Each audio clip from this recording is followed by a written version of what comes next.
Why are the roads so bad here in Pune? 500 lives that have been lost because of potholes. असे चर्चेमध्ये आहे की टेकडीला कापून मध्ये रस्ता बनवत आहेत, ती एम्प्रेस गार्डनची जी झाडं आहेत ती काढून कोर्टांसाठी नवीन जागा बनवत आहेत. हे सगळं खरं आहे का ह्याच्यावरती काय काम चालू आहे? तुम्ही ऐकत आहात फीवर FM. मी आहे RJ मीनल आणि आज आहे 1 मे. म्हणूनच म्हटलं काहीतरी स्पेशल, काहीतरी खास करावं आपल्या शो ऑन द गो वरती. म्हणून म्हटलं कोणाला जर आपल्याला बोलवायचं असेल from Pune city, who should we call? And the only name that came to my mind is, of course, the first citizen of Pune, the 58th mayor of Pune, the 10th woman mayor of Pune, आणि सिंहगड रोडच्या वॉर्डमधून पहिल्यांदा निवडलेली mayor आपली ताई साहेब मंजुषा ताई नागपुरे. मंजुषा ताई, welcome to Fever FM. Thank you. कशी आहात तुम्ही? मी छान. तू कशी आहेस? मस्त मजेत. कसं वाटतंय फीवर FMच्या स्टुडिओमध्ये? छान वाटतंय. या? स्टुडिओ एकदम मस्त आहे तुमचा. Thank you so much. महाराष्ट्र दिनाच्या तुम्हाला खूप खूप शुभेच्छा. तुम्हाला सुद्धा शुभेच्छा. आणि मराठी होण्याचा अभिमान तुम्हाला का आहे आणि कुठल्या गोष्टीवरती आहे स्पेसिफिकली, त्याच्याबद्दल ऑफकोर्स आपण गप्पा मारूयातच. पण सर्वात आधी मला तरी असं वाटतं की पुणेकरांना त्यांची जी महापौर आहे तिला जरा अजून जवळून जाणून घ्यायचं आहे. तर सर्वात आधी तुमच्याबद्दल काहीतरी सांगा आम्हाला. तुमचं बालपण कुठे गेलं, शिक्षण कुठे झालं? माझं बालपण मुंबईत गेलं. ओके. मी काही वेळ मुंबईत होते, त्यानंतर मी पुण्यात आले. पुण्यात 10वी झाल्यानंतर मी शिरूरमध्ये माझं कॉलेजचे शिक्षण पूर्ण केलं. बरोबर. मग पुन्हा पुण्यात आले पुढचं शिक्षण घेण्यासाठी. तसं थोडं फिरत राहिले सगळीकडे आणि झालं आहे ऑलमोस्ट. आता चांगलं शिक्षण घेतलं आहे, MBA पूर्ण केलं आहे. पुण्यामध्ये MBA केलं आहे का तुम्ही? मी ॲक्च्युली ICFI मधनं MBA केलं, पण पुण्यातच केलं आहे. अरे वा, क्या बात आहे. काही काळासाठी तुम्ही टीचर पण होता? हो. लहानपणी इनफॅक्ट. हो. हो. मी माझं 11वी-12वीचं शिक्षण पूर्ण झाल्यानंतर शिरूरमध्ये एक नवीनच शाळा झाली होती. ती इंग्लिश मिडियमची शाळा होती आणि त्यांना टीचर्स चांगले इंग्लिशमध्ये शिकवणारे हवे होते. मग त्यांनी ऑफकोर्स मी माझं चरितार्थ चालवण्यासाठी घरी ट्युशन्स घेत होते हे त्यांना माहिती होतं. मग त्यांनी मला विचारलं, तुम्ही याल का आमच्याकडे, शिकवाल का मुलांना? म्हणून मी काही काळ होते, शिक्षिका होते. बरोबर. साधारण 1-3-4 वर्ष मी शिक्षिका म्हणून काम केलं. शाळेत कॉलेजमध्ये पण तुम्हाला म्हणजे पॉलिटिक्स किंवा असं to take care of the इन्स्टिट्यूशनची आवड होती का थोडं पुढे आल्यावरतीच आवड निर्माण झाली? कसं होतं ते? क्लासमध्ये मॉनिटर पासून सुरुवात होती का? नाही, मी क्लासमध्ये मॉनिटर कधीच नव्हते. पण मी माझ्या फ्रेंड सर्कलमध्ये खूप पॉप्युलर होते. मी सगळ्यांशी खूप चांगलं वागायचे असे माझे फ्रेंड्स अजून तरी म्हणतात. पण शिक्षिका होते आणि कॉलेजमध्ये असताना ABVPचे सदस्य होते. तर ते एक बाळकडू मिळतं ना आपल्याला. हो. त्याच्यामुळे कदाचित असेल हे सगळं. आणि सामाजिक कार्यामध्ये माझी आई खूप पुढे असायची. बर. तिला फार आवडायचं सगळ्यांना घेऊन सण उत्सव साजरा करायची. ती गल्लीतल्या सगळ्या मुलांना एकत्र करायची. मग दहीहंडी असेल किंवा दिवाळीचा एक मोठा कंदील असेल. संपूर्ण शिरूरमध्ये आमच्या गल्लीतलाच कंदील सगळ्यात मोठा असायचा, जी माझी आई बनवायची सगळ्या मुलांना एकत्र घेऊन. क्या बात तर आहे. ते सगळं कदाचित माझ्यामध्ये आलं असेल. बरोबर. सांघिक जी भावना असते आपल्यामध्ये, म्हणून मी आज इथे आहे खरं तर. क्या बात आहे. पण मग शाळेत तुमचे काय आवडीनिवडी होत्या, काय हॉबीज होत्या? तुम्ही स्पोर्ट्समध्ये काही? स्पोर्ट्समध्ये जसे जनरल मुलं असतात तेवढीच मी ॲव्हरेज होते. काही स्पोर्ट्समध्ये मी चांगली होते असं म्हणणार नाही, पण आवडीनिवडी सगळ्या होत्या. म्हणजे मला ॲक्च्युली जे अजूनही माझी आवड आहे की मी कुठेही बाहेरगावी गेले, मी भारतातच म्हणजे आपल्या महाराष्ट्रातच फिरले. महाराष्ट्राबाहेर जनरली मी अजूनपर्यंत कुठे गेले नाही आहे. गोव्यात गेली आहे, पण कुठेही गेले तरी मला तिकडचं लोकल कल्चर पाहायला आवडतं. बरोबर. म्हणजे एखादा टुरिस्ट स्पॉट बघितला आणि पुन्हा आपण निघून आलो असं मला नाही आवडत. मग तिथल्या अगदी गावात जायचं, तिथल्या गल्ल्या, तिथल्या बाजार पाहायचा, मग तिथल्या महिला काय काम करतात हे मला फार आधीपासून पाहायची सवय आहे. ते आवडतं मला, अजूनही आवडतं. बरोबर. म्हणजे ट्रॅव्हलचा खूप तुम्हाला? ट्रॅव्हल आवडतं असं नाही, पण कुठेही गेले तरी मला तिथलं कल्चर डीप असं अगदी आतमध्ये खोलात जाऊन पाहण्याची फार सवय आहे. बरोबर. की तिथली कुठली एखादी वस्तू फेमस असते, मग ती बनवण्याचा कारखाना कुठे आहे, असं सगळं मला शोधायचं फार आवड आहे. बरोबर. शोधत असते मी काय काय. मग how did you join politics? पॉलिटिक्समध्ये कसं काय तुम्ही एंट्री घेतली आणि सिंहगड रोडला एस्पेशली ते कसं काय झालं? सामाजिक कार्यात आधीपासून आहेच. आईसोबत काम करायचे. त्यानंतर लग्न झाल्यानंतर पतींसोबत मी सामाजिक कार्यात खूप सक्रिय होते.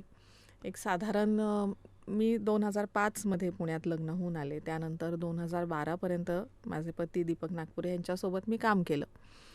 काम करत असताना बरेचदा असं जाणवायचं की सिस्टीममध्ये आपण कुठेतरी येऊन जास्त चांगलं काम करू शकतो. We need powers in our hand, right. नाहीतर आपण कमी पडतो. आणि नक्कीच परिवारात सगळ्यांना वाटत होतं. परिवार म्हणजे आमची जी मातृसंघटना आहे ती, आणि ABVPचे पण सगळे सदस्य, त्यांनाही वाटत होतं की आपल्यातलं कोणीतरी वरती जायला हवं. म्हणून त्यांनी सगळ्यांनी हा विषय उचलून धरला आणि मग मी पॉलिटिक्समध्ये आले. सुपर्ब. सगळ्यात पहिलं तुमचं जर सांगायचं सामाजिक सेवामध्ये काय होतं, तुमचं कार्य काय होतं? कार्य खूप होतं. म्हणजे आपण एक सामाजिक कार्य करून खरं चालत नाही. बरोबर. सगळी आपल्याला करायला लागतात. मग त्यामध्ये शौचालयांसाठी काम करायचं आहे, शिक्षणासाठी काम करायचं आहे, महिलांसाठी करायचं आहे. आम्ही जास्त भरीव कामगिरी कशात केली असेल तर ती म्हणजे आरोग्य. बरोबर. मग लहान मुलांचं आणि महिलांचं सगळ्यांचंच, पण जास्तीत जास्त आम्ही फोकस केलं ते महिलांच्या आरोग्यावरती. आपण जे म्हणतो ना की एक महिला शिकली तर कुटुंब गाव. शिकतं, बरोबर. पुढे नाव, म्हणजे प्रगती देशाची होते. हो. पण तसं जेव्हा एका महिलेचं आरोग्य चांगलं राहतं तेव्हा कुटुंबाचं आरोग्य चांगलं राहतं. मग महाराष्ट्राचं आरोग्य चांगलं राहील, देशाचं आरोग्य, असं सगळ्या गोष्टी पुढे पुढे घडत गेल्या. मग आम्ही प्रिव्हेंटिव्ह चेकअप कॅम्प्स असतील, मग अगदी कॅन्सरचे असतील किंवा जनरल बॉडी चेकअप असेल, ते आम्ही अजूनही करतो. म्हणजे आम्ही आता माझी 3rd टर्म आहे, नगरसेविका आहे मी आणि आता महापौर आहे. बरोबर. पण म्हणून तो जो काही बेस होता आमचा तो अजून कुठेही आम्ही सोडला नाही. आजही मी ते कॅम्प्स करते, सगळ्यांसाठी करते. बरोबर. लहान मुलांसाठी, आता लहान मुलांचा स्क्रीन टाईम खूप वाढला आहे, हो. त्याच्यासाठी काम केलं पाहिजे. त्यांना थोडं आपल्या जगाकडे पाहण्याची दृष्टी आपण देण्याची गरज आहे. मुलं फक्त स्क्रीनवर असतात, हो. बाहेर जगात काय घडतं हे त्यांना माहिती नाहीये. ही मुलं पुढे कशी आयुष्यात स्टडी होणार आहेत आणि पुढे जाणार आहे, मला हा बरोबर. कधी कधी खूप प्रश्न पडतो. बरोबर. महिलांचा विचार केला तर महिला सुद्धा आता हल्ली घरातली प्रत्येक महिला ही कामासाठी बाहेर पडते आणि मग स्वतःच्या आरोग्याकडे दुर्लक्ष असतं. तिला आपलं कुटुंब, कुटुंबातले सदस्य ह्यांना प्राधान्य द्यायचं असतं. हो. मग आपण जेव्हा अशा एखाद्या आजाराच्या उंबरठ्यावर पोचतो जिथे गेल्यावरती आपल्याला कळतं की अरे आता आपण काहीच केलं नाही यापूर्वी, अशा अनेक महिला आम्ही जेव्हा कॅम्प्स ऑर्गनाईज केले त्यातनं लक्षात आल्या की त्यांना 1st स्टेजचा 2nd स्टेजचा कॅन्सर आहे. बापरे. पण हे कॅम्प्स ऑर्गनाईज केल्यानंतर आधी त्या बरोबर. बघतच नाहीत स्वतःकडे. काही जणी कॅम्प्समध्ये सुद्धा येत नाही, ते आधीच घाबरतात की नाही आपल्याला काही झालेलं नाही आणि समजा बरोबर. झालं असेल तर औषधं नको. तर ही मानसिकता आपली खोडून काढली पाहिजे. ह्याचं प्रबोधन होण्याची फार आवश्यकता आहे बरोबर. की आपलं आरोग्य तपासणी करून घ्यायला हवी दर 6 महिन्यांनी, आणि संपूर्ण आरोग्य तपासणी. फक्त आपण हिमोग्लोबिन चेक केलंय किंवा BP लेवल चेक केला असं करून चालणार बरोबर. नाही. बरोबर. हल्ली आजार सुद्धा खूप मोठे आहेत. डोकं दुखलं म्हणून किंवा काही त्रास झाला म्हणून आपण घरच्या घरी एखादी गोळी घेतो, हो. ते फार चुकीचं आहे. सेल्फ मेडिकेशन हे अजिबात चांगलं नाही. बरोबर. ह्याची सांगण्याची आवश्यकता आहे, सगळ्यांमध्ये जागरूकता आणण्याची गरज आहे. हो. हो, नक्कीच. तर ऑफकोर्स आरोग्यावरती खूपच जास्त काम केलेलं आहे. शिक्षण म्हणा, वुमेन सेफ्टी म्हणा, विमेन्स हेल्थ केअर म्हणा, त्यात तर भरपूर काम केलेलं आहे. पण अनेक वेळा आणि कुठल्याही जॉबमध्ये कधी कधी काही गोष्टी असतात जे आपल्याला खूप करायला आवडतात आणि काही गोष्टी असतात जिथे तुम्हाला काम आहे, आपली नोकरी आहे म्हणून आपल्याला करावंच लागतं, हे जरी आपल्याला त्यात जास्त इंटरेस्ट नाही आहे तरी. तर तुमच्या कामामध्ये असं कुठली गोष्ट आहे जे तुम्हाला फार करायला आवडते आणि कुठलं एक गोष्ट आहे की चला हे आपल्या कामाचा एक भाग आहे म्हणून करावंच लागतंय म्हणून करूयात, असे 2 गोष्टी सांगा. फ्रँकली सांगू का, मला काम करायला आवडतं. ओके. फील्डवर जाऊन काम करायला आवडतं. मी सकाळी लवकर बाहेर पडते, अगदी 6ला सुद्धा बाहेर पडायची तयारी असते. मी 6ला बाहेर पडते, प्रभागात फिरते.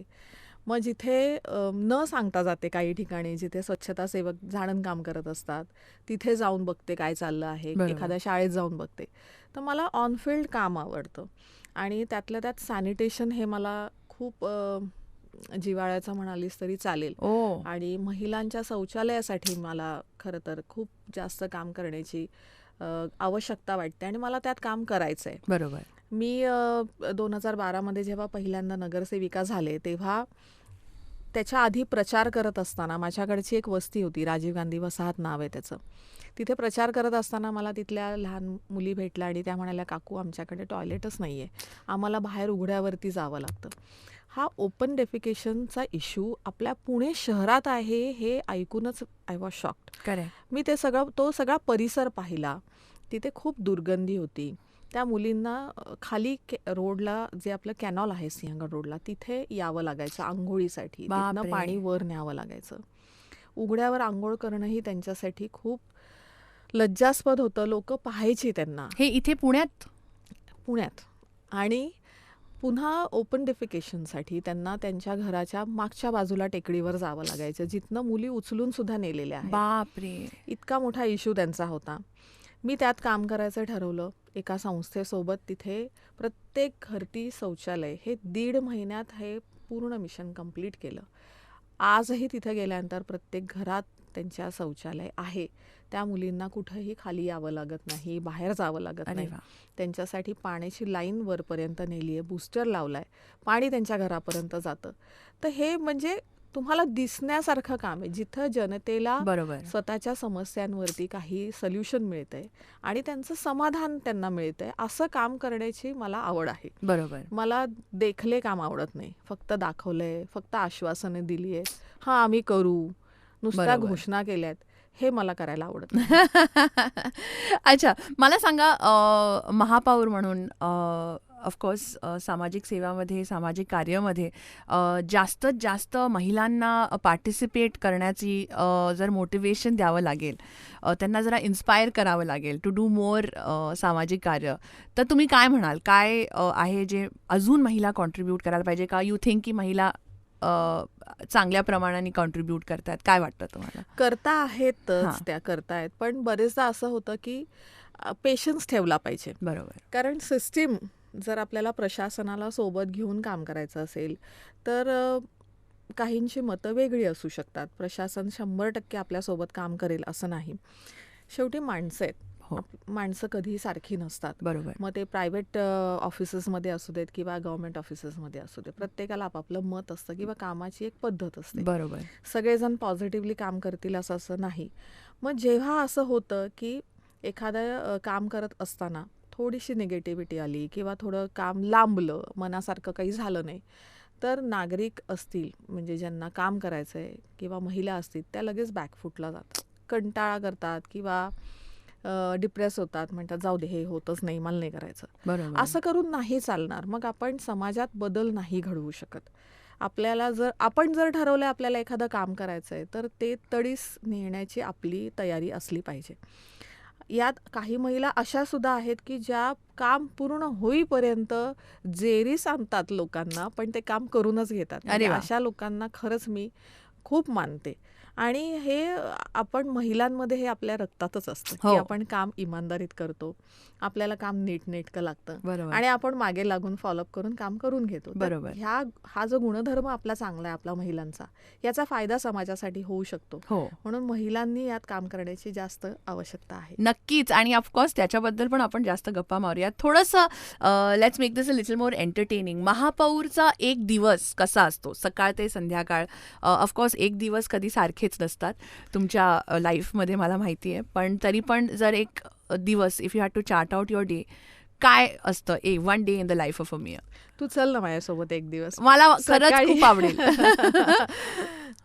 तू बघशील सकाळी 6 वाजल्यापासून रात्री 2 वाजेपर्यंत बापरे. शेड्यूल पॅक असतं, हेक्टिक असतं.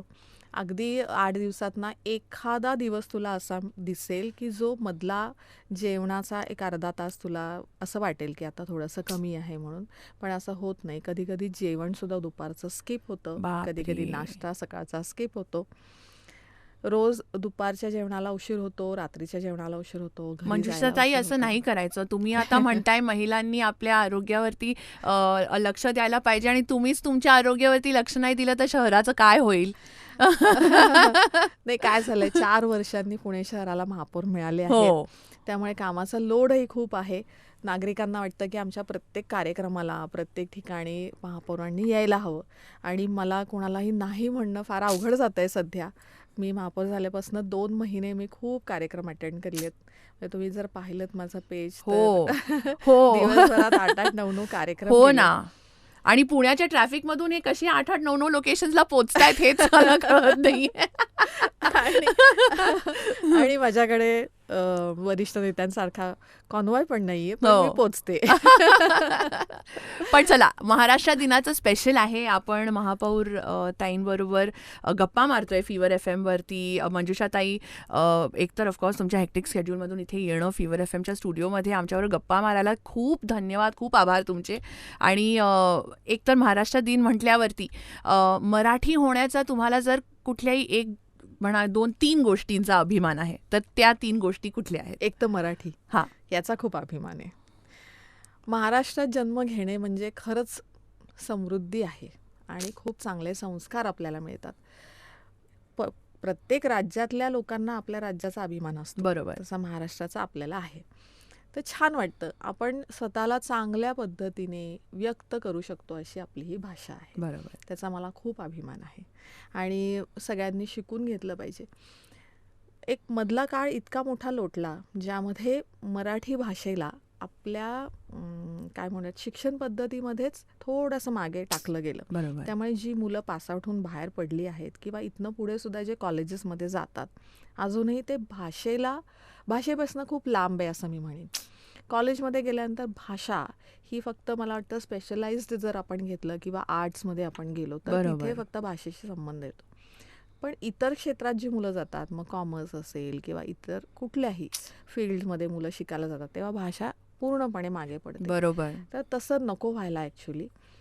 मुलांनी स्वतःहून भाषेवरती रिसर्च केला पाहिजे. भाषा आपल्यामध्ये कशी कनेक्ट राहील यासाठी रोज प्रयत्न केला पाहिजे. नक्कीच. तर महाराष्ट्राचा तर हा चांगला आहेच, मला अभिमान आहे. आपल्याकडे फिरण्यासारखं खूप आहे. हो. आवश्यकता नाही की नेहमी बाहेरच गेलं पाहिजे किंवा भारताबाहेर गेलं पाहिजे ह्याची पण गरज नाही. बरोबर. इथलेच लोकेशन्स आपण एक्सप्लोअर करू शकतो, जाऊन भेट देऊ शकतो, फिरू शकतो. आधी महाराष्ट्रात तर फिरा, मग महाराष्ट्राच्या बाहेर जाण्याचा विचार करा. नक्कीच. मला सांगा, महाराष्ट्रामध्ये सध्या डेव्हलपमेंटच्या दृष्टिकोनाने जर बघितलं तर तुम्हाला कुठल्या गोष्टी आहेत जे तुम्हाला वाटतं की इथे मात्र महाराष्ट्र खूप पुढे चाललंय आणि I am very proud of it? बऱ्याचशा गोष्टी आहेत. त्याच्यामध्ये आता आदरणीय मुख्यमंत्री साहेबांनी सुद्धा इतके आपल्याला फंड्स रेज करून दिलेत आणि त्यांचं मोठं काम चालू आहे. पर्यावरणामध्ये सगळ्यांनी काम करण्याची गरज आहे आत्ता. फक्त एक व्यक्ती काम करून त्यात बदल घडवून आणू शकत नाही आणि अलार्म आहे आपल्यासाठी. हो. आता तुला तर माहितीच असेल की एल निनो आपल्याकडे होण्याची दाट शक्यता आहे. येस. पाणी आपल्याला फार कमी वापरायचं आहे, पाणी प्रिझर्व करायचं आहे. त्याच्या अनेक पद्धती दाखवलेल्या आहेत, सांगितल्या आहेत, पण अजूनही आपल्याकडे लोक त्याकडे दुर्लक्ष करतात. पण इथं फक्त सरकार, प्रशासन यांना जबाबदार धरून चालणार नाही. ही एक कॉमन ॲक्टिव्हिटी आहे, याच्यामध्ये सगळ्यांनी मिळून काम करण्याची गरज आहे. तर पर्यावरणामध्ये आपण जे काम करतोय हे खूप विलक्षण आहे. बरोबर. आणि चांगलं काम चालू आहे, फक्त सगळ्यांनी येण्याची गरज आहे. सोलर एनर्जीमध्ये आपल्याकडे खूप चांगलं काम चालू आहे. मुख्यमंत्री साहेब म्हणाले की एक साधारण काही वर्षानंतर आपल्याला वीज जी आहे ती आपण बाहेरून घेण्याची गरज पडणार नाही. आपण आपलेच जर सोलार प्लांट्स उभे केले, प्रत्येक इमारतीमध्ये असतील, प्रत्येकाने त्यामध्ये काही स्वतःचं कॉन्ट्रीब्युशन केलं तर आपल्याला वीज खूप चांगल्या पद्धतीने वापरता येऊ शकते. बरोबर. तर अशा सगळ्या गोष्टींमध्ये आपलं खूप चांगलं काम चालू आहे. नक्कीच. पुण्याबद्दल बोलूया आता. Pune specific of course. We have the mayor of Pune with us in the Fever FM studio. तर पुण्याबद्दल नक्कीच गप्पा मारूया. सगळ्यात आधी तर सध्या तरी पुण्याबद्दल कोणीही जेव्हा गप्पा मारतोय तेव्हा एकतर जगभर नुसती पुण्याच्या ट्रॅफिकची चर्चा होते, पण आपण नेगेटिव्हच्या आधी पॉझिटिव्ह बद्दल बोलूयात. पुण्यामध्ये सध्या असं काय घडतंय जे तुम्हाला वाटतंय की हे फार मस्त चाललंय, हे जे आहे ह्याच्यावरती आपण थोडंसं अजून लक्ष दिलं तर वी विल बी नंबर 1? नाही, मी तुझ्याशी खोटं अजिबात बोलणार नाही. मी तुझ्याशी बोलते याचा अर्थ पुणेकरांशी बोलते. तर आपल्याकडे आता बॉडी फॉर्म झाली, सगळे नगरसेवक निवडून आलेले आहेत. प्रत्येक नगरसेवकाला आपापल्या प्रभागामध्ये चांगलं काम करून दाखवायचं हो. आहे. त्यामुळे ते सगळे बरोबर मागे लागलेत. त्यांना सगळ्यांना आपण एक अजेंडा दिला आहे की आपल्याला आत्ता काम करत असताना ट्रॅफिकवरती काम करायचं आहे, पाण्यावरती काम करायचं आहे, ड्रेनेज, स्टॉर्म वॉटर लाईन्स, या सगळ्या विषयावरती आपल्याला, आणि सगळ्यात महत्त्वाचं शिक्षण पद्धतीवर काम करायचं आहे. बरोबर.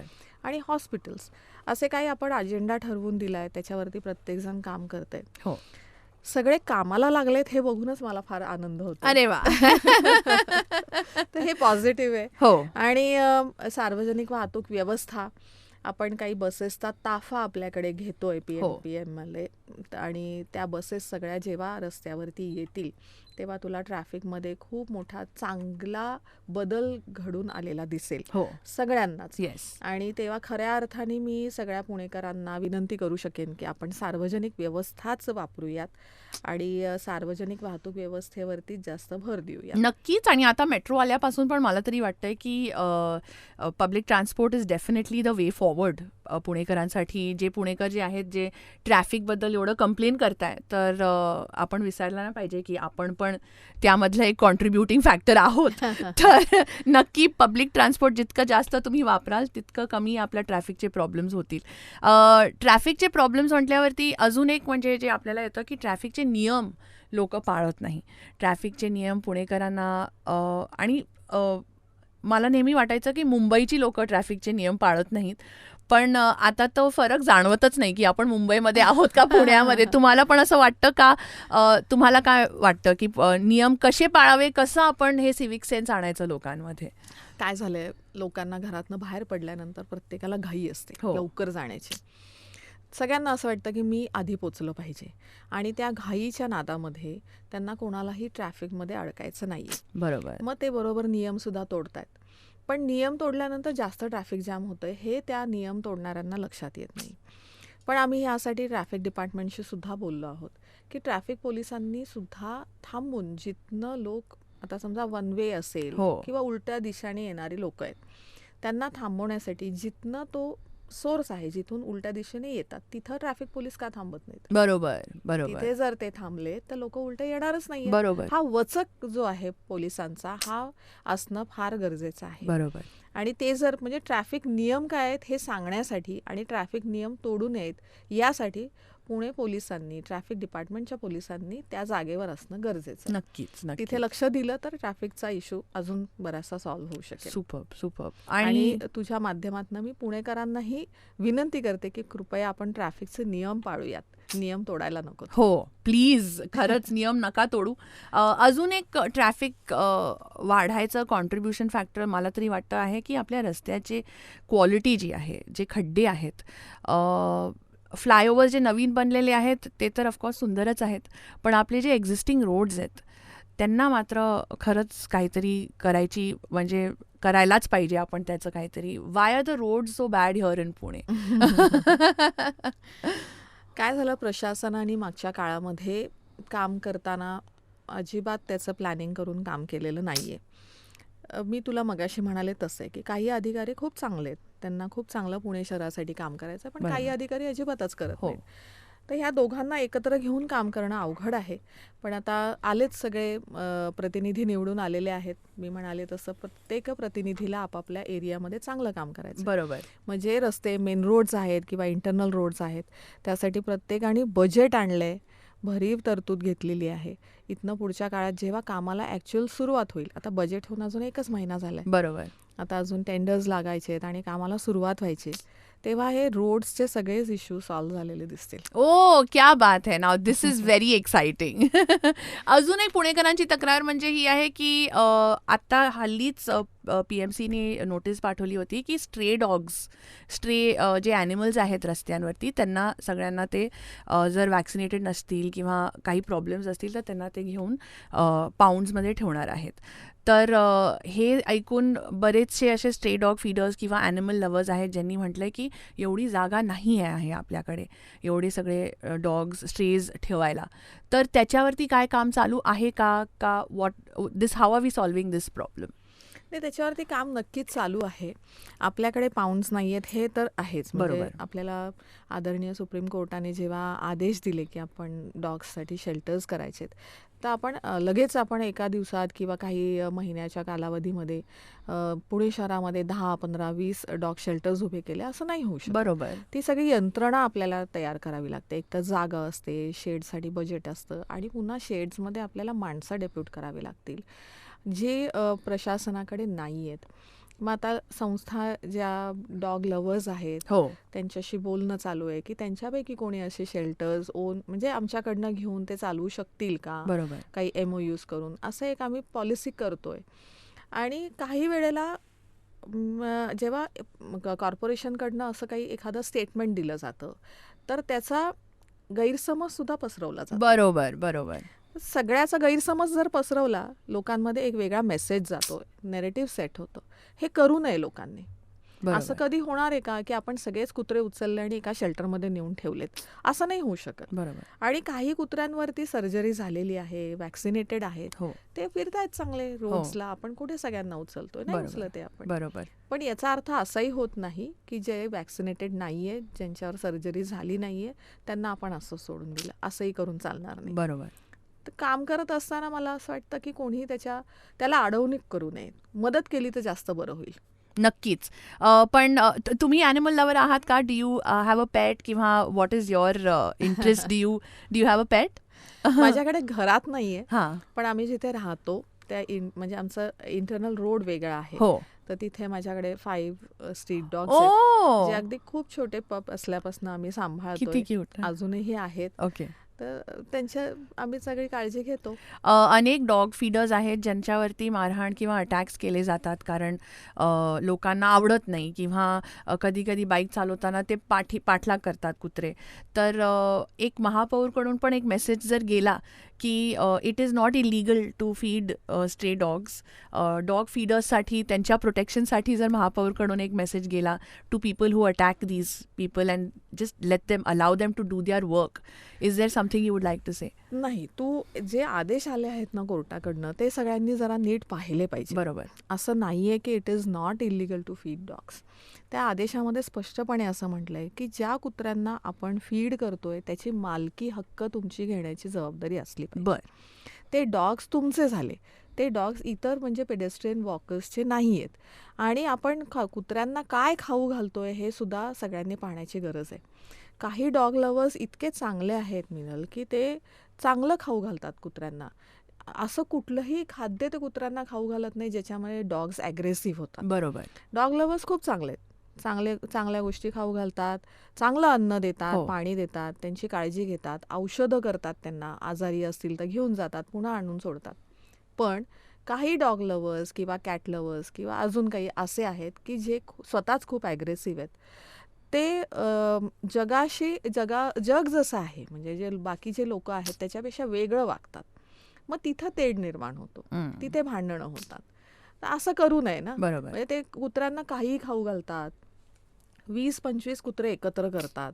आणि मग जे कोणी चालणारी लोक आहेत ज्यांना खरंच कुत्र्यांची भीती वाटते, आता काही कारण नसताना पण काही वेळेला कुत्र्यांची भीती वाटू शकते. हो.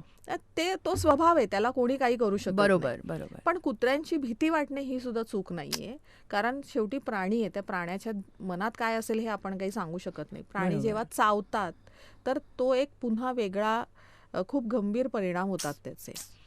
म्हणून मग जेव्हा लोक म्हणतात की हे 15-20 कुत्रे जे आहेत ते इथं नको आहेत, आपण त्यांना दुसरीकडे शिफ्ट करा किंवा त्यांना अंगावर तरी निदान आमच्या सोडू नका, बरोबर. हे असे वादविवाद होत राहतात. बरोबर. तर दोन्ही विषय आहेत की डॉग लवर्स काही चांगले आहेत आणि काही वाईट सुद्धा आहेत. बरोबर. पण जे डॉग लवर्स नाहीयेत ती लोक वाईट नाहीत, ते फक्त घाबरतात आणि जे काही त्यांच्याकडनं होतंय ते भीतीपोटी होतं. बरोबर. बरोबर. नक्कीच. Let's move on to our next topic. आपले पोल्युशनबद्दल, जसं तुम्ही म्हणालात की पर्यावरणाबद्दल पण महाराष्ट्रामध्ये आपल्याला खूप काम करायचं आहे. इनफॅक्ट पुण्यामध्ये खूप चांगली गोष्ट घडली आहे, जे आहे की कन्स्ट्रक्शन साईट्सवरती आता त्यांना AQI मीटर प्लस त्यांचे टायमिंग्स एकदम रिस्ट्रिक्टेड केलेले आहे, ज्यामुळे त्या एरियाचं पर्यावरण किंवा पोल्युशन जे म्हणा ते थोडंसं कमी झालेलं दिसतंय. त्यावरून ऑफकोर्स आम्हाला आता दिसत आहेत की बरेचसे असे ट्रक्स आहेत जे पाणी सोडत आहेत, which allows the atmosphere and the pollution to go down. अजून काय काम चालू आहे का? पोल्युशन कसं आपण कंट्रोलमध्ये ठेवायचं? आय नो ते प्रत्येक पुणेकराची जबाबदारी आहे टू एन्श्युअर की आपण सगळ्यांनी ह्याच्यावरती काम करावं. तर काय आहे, तुम्हाला काय वाटतं, काय जबाबदारी आहेत आमच्या ॲज अ पुणेकर?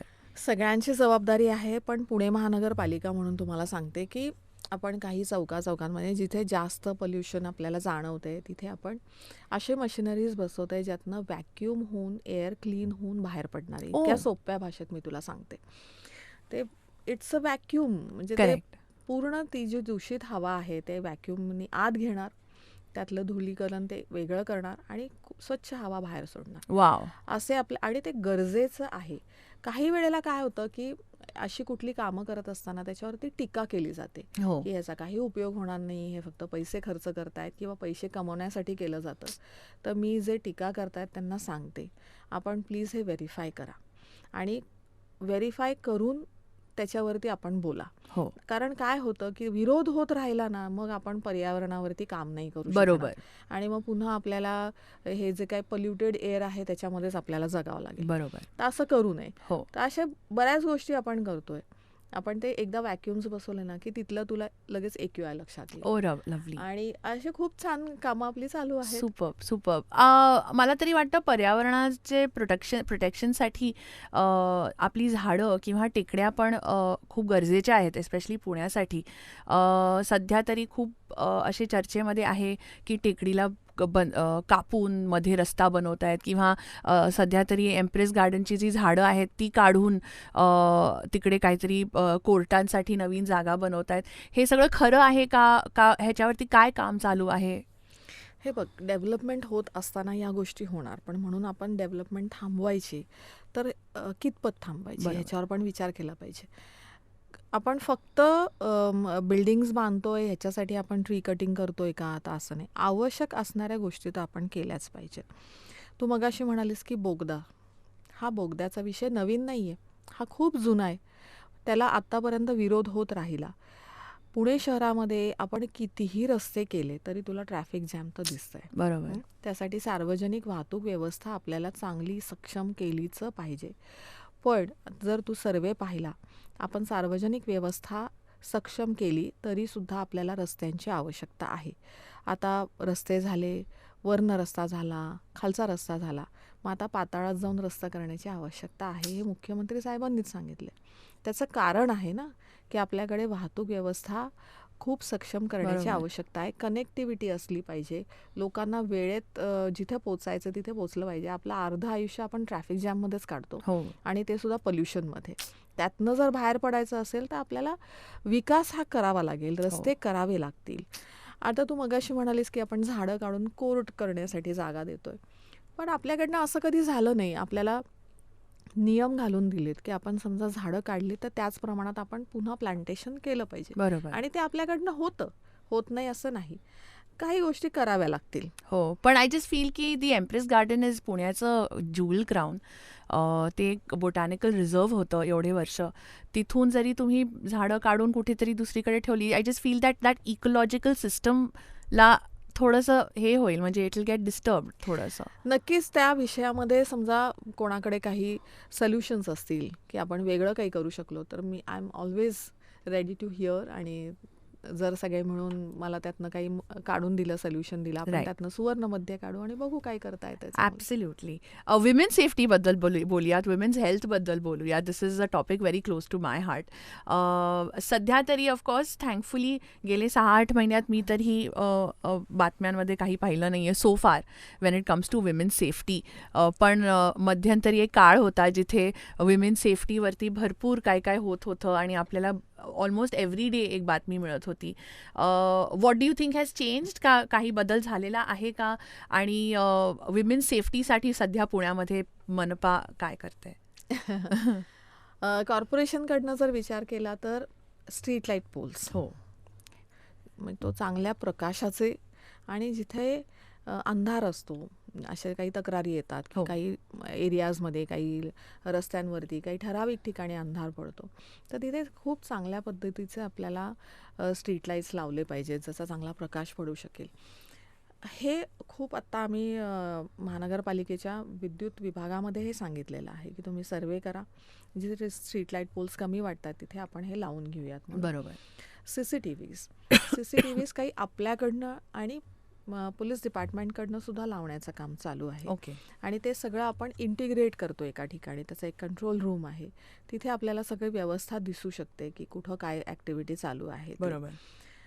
आणि बाकी तर राहिला टॉयलेट्सचा विषय, येस. महिलांचं Public शौचालय, toilets, public yes. toilets.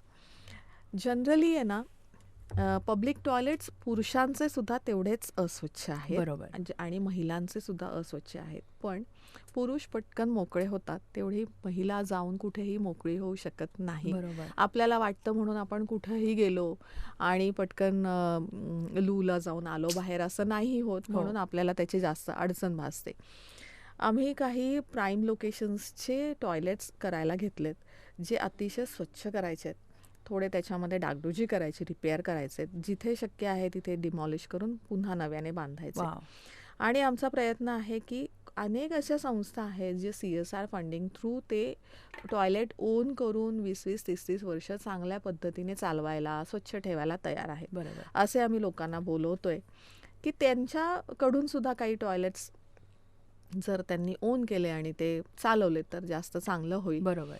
आणि बाकी राहिला महिलांचा विषय. मी तर म्हणते महिलांनी कायम असं विचार न करता की हे टॉयलेट घाणच आहे, आपण इथे जायलाच नको, असं न करता मी तर म्हणेन जा, आणि जर ते अस्वच्छ असेल तर मला कळवा. तेव्हा मला कळेल की कुठलं टॉयलेट अस्वच्छ आहे. संपूर्ण पुणे शहरामध्ये मी तर अचानक जाऊन कुठलंही टॉयलेट चेक करते, कुठलं बरोबर. टॉयलेट क्लीन आहे नाही आहे. पण एकाच दिवशी पुणे शहरात कुठं कुठं फिरणार. बरोबर. तर माझं तर असं म्हणणं आहे की सूचना आणि तक्रार येऊ द्यात, कळवा मला कुठे बरोबर. अस्वच्छ आहे, आम्ही त्याचं काम करून घेऊ. करेक्ट. ऑल्सो सोशल मीडिया आणि इंटरनेट वरती ज्या प्रकारे फ्रॉड, स्कॅम्स होत आहेत आणि ज्या प्रकारे सोशल मीडियावरती अनेक वेळा अनव्हेरिफाईड बातम्या जात आहेत आणि जितकं त्याचा प्रचार होतो आहे, त्याच्यामध्ये PMC चं काही काम आहे का? व्हॉट्स हॅपनिंग ते? म्हणजे कशा प्रकारचे म्हणजे ऑनलाईन स्कॅम्स म्हणा, फ्रॉड्स म्हणा, स्टॉक ब्रोकिंग, ट्रेडिंग स्कॅम्स असतात. बऱ्याच वेळा अनेक पुणेकरांना ह्याचा त्रास झालेला आहे. तर आय एम जस्ट वंडरिंग की if there is a certain way to get to like मनपा that's doing some work in this area. आपल्याकडे लाईट हाऊसचे प्रोजेक्ट्स चालतात. बर. तुला माहिती असेल पुणे महानगरपालिकेतर्फे. तर त्या लाईट हाऊसची जी संस्था आहे किंवा त्याच्यासारख्या अनेक अशा संस्था आहेत जे असं सोशल साईट्सवरती होणारे फ्रॉड्स असतील हां. त्याच्यावरती जनजागृती करतात. बर. तर आपण असे सेशन्स ऑर्गनाईज करतो. आपलं जे समाज कल्याण विभाग आहे पुणे महानगरपालिकेचं, त्यांच्या थ्रू असे सेशन्स ऑर्गनाईज केले जातात, जिथे लोक येऊन लोकांनी यायचं आहे आणि त्यांनी ऐकायचं आहे बरोबर. की अशा पद्धतीचे जे फ्रॉड्स होतात त्यात आपण कसं बळी पडू नये. हो. असे चांगले सेशन्स आपल्याकडे पुणे शहरामध्ये आता आम्ही डिझाईन केलेत आणि ते आता सुरू होतील. अरे वा. काही वेळेला झाले पण आहेत काही ठिकाणी. ओके. तर मी लोकांना आवाहन करेन, जास्त करून ज्येष्ठ नागरिक ह्याला फार बळी पडतात. हो. त्यांचे अकाउंट्समधले पैसे चालले हो. जातात.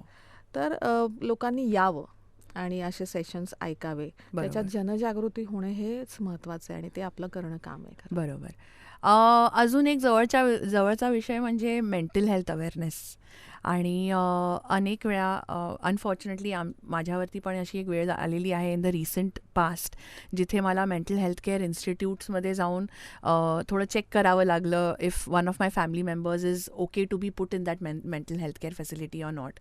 पण असं माझ्या लक्षात आलं आहे की ते फॅसिलिटीज फार they are not maintained, some of them are not clean, आणि आय फील लाईक तिकडे थोडंसं दुर्लक्ष होतं आहे का आपलं, और व्हॉट इज मनपा doing to ensure that we have good mental health care facilities?